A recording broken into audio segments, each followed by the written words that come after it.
김연명표 국민연금입니다. 문재인 정부가 2기 경제팀 진용을 완성을 하면서 김연명 청와대 사회수석비서관이 주목을 받고 있습니다. 문 대통령이 최근에 다시 검토하라고 지시한 이 보건복지부의 국민연금 개편안, 김연명식 개편안이 힘이 실리고 있는데요. 예, 지난 주말에 문재인 대통령이 경제팀 개각을 단행하지 않았습니까? 경제팀 최고 수뇌부, 그러니까 경제부총리와 청와대 정책실장 두 분을 바꾸었죠.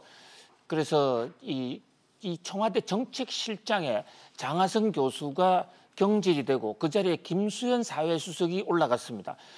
사실 세간에서는 이 두 명의 부총리와 청와대 경제수석 실장에 대해서는 굉장히 관심을 많이 가졌습니다만은 김수현 씨의 청와대 정책실장 승진에 따라서 공석이 된 사회수석에 들어온 김연명이라는 분에 대해서는 그렇게 관심을 끌지는 못했어요. 그러나 저분이 국민연금 전문가입니다. 지금 이 정부에서 가장 중요하게 생각하고 있는 시대의 지금 과제 중에 하나가 국민연금을 어떻게 개편할 것인가라는 대목이에요. 바로 김연명 사회수석이 국민연금의 전문가로서 그동안에 주장해온 얘기가 있기 때문에 김연명 사회수석의 안대로 국민연금이 개편되는 것이 아닌가 해서 지금 세간에서는 설이 많아요. 5년마다 한 번씩 국민연금법에 의해서 국민연금 제도를 개혁하게 돼 있는데 최근 국민연금 제도개혁위원회가 올린 안에 대해서 문재인 대통령이 국민 눈높이에 맞지 않다라고 거절을 했습니다. 그렇기 때문에 더구나 새로 들어온 김연명 사회수석의 안대로 되는 것이 아닌가. 현재 세간에서 나온 전망으로는 이 김연명 사회수석은 국민연금을 개혁하는 데 있어서 미래의 안정도 중요하지만 당장에 먹고 사는 것도 중요하다. 그래서 김연명식 이 국민연금 개혁안의 특징은 두 가지로 지금 요약을 해서 전망을 하고 있습니다. 첫 번째는 국민연금 요율을 더 이상 크게 안 올린다.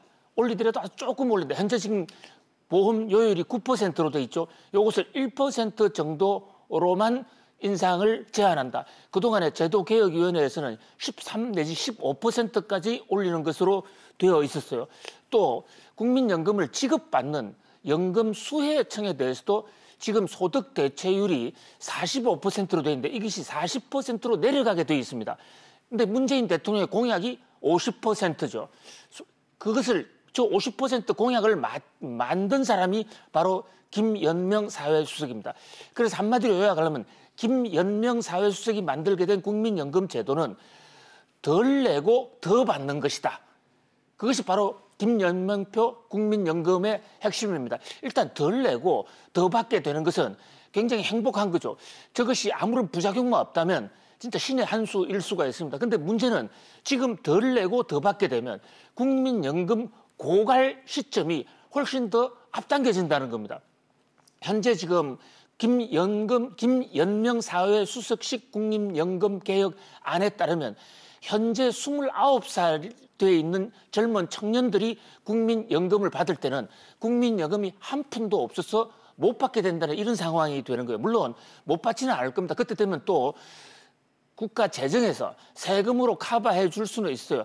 그러나 세금으로 커버하든 채권으로 커버하든 그것은 후세 세대들한테 큰 부담이 된다는 점에서 특히 보수 언론 쪽에서는 김연명표 국민연금 개혁에 대해서 지금 세대의 안정을 위해서 그 피해를 다음 세대에 전가하는 것이 아닌가.